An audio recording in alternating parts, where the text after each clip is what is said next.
আচ্ছা কোনছে আল্লাহ বড় না মানুষ বড়? ধরো গাদা, তুই কার হাতে কার জোড়া দেশ? কোড়ায় আল্লাহ আর কোড়ায় মানুষ। যেটা কবার কইছে ওইটা কন। আল্লাহ বড় না মানুষ বড়? আল্লাহ তো বড়। আল্লাহ বড়, তাহলে আল্লাহর কথা না হই না মানুষের কথা শুনেন কে? তুই কি কইতাছস? কি আর আল্লাহর কথা মানে না মানুষের কথা মানে? হ্যাঁ, কি আর মানুষের কথা শুনেন তাই না? আমনে যে ওই দিনকে ডায়াবেটিসের রোগ নিয়ে যে হাসপাতালে গেলেন, ডাক্তার আপনারা কত কিছু খাবার না করলো, সব কিছু না খাই এখন চলতেছেন। তাহলে আল্লাহ যে আপনারা কইছে যে হারাম খাবার না, সুদ খাবার না, কই আপনি তো কাম কাজ বাদ দিয়ে এলাকার আমাদের টাকা পয়সা না গায়ে খালি ওইলে দিয়েই খান, নিজেরা টেও হালাল ভাবে কামাই করেন না, ওই সুদও তো না কটা টিয়া করে লাভ আহে ওইলে দিয়ে দিয়ে চলেন আর পেটা বড় বানাইছেন। শুনেন একটা কথা কই, হারামের কোনোদিন আরাম নাই।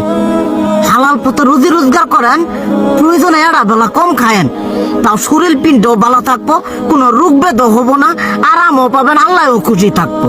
তুই আমার এইভাবে বুঝাবি আগে কইলি না কে? আসলে এই বিষয়টা তো আমি কখনো মাথায় এইভাবে নিইনি যে আমাদের কখনো ডাক্তার নিষেধ করলে ঠিকই আমরা নিষেধ মানি, কিন্তু উপর আল্লাহ যে কত কিছু নিষেধ করে দিয়ে সেটা মানি না।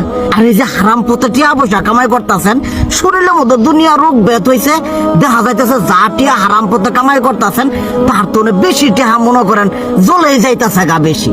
আজকের পর থেকে আমি আর এই হারাম সুদ খামো না, আমি হালাল পথে চলবো, হালাল টাকা পয়সা ইনকাম করবো।